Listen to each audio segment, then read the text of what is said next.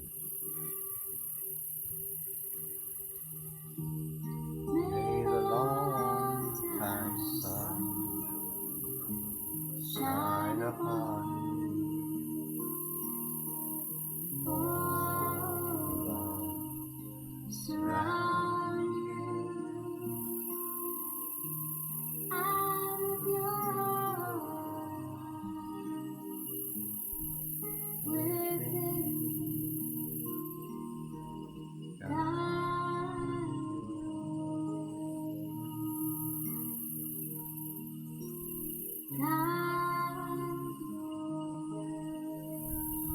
to someone you seek resolution with.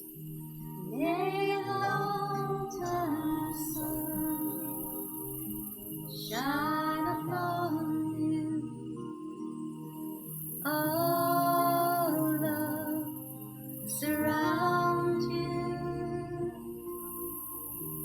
and the pure light within you guide your way on, guide your way on to all beings everywhere. May the long time sun shine upon you.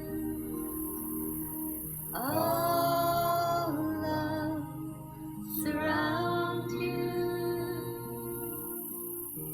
and the pure light within you guide your way on,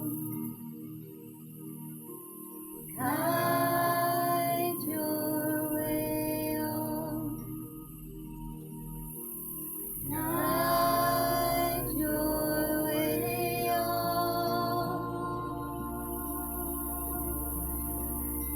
Satnam.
Satnam, everyone. Thank you.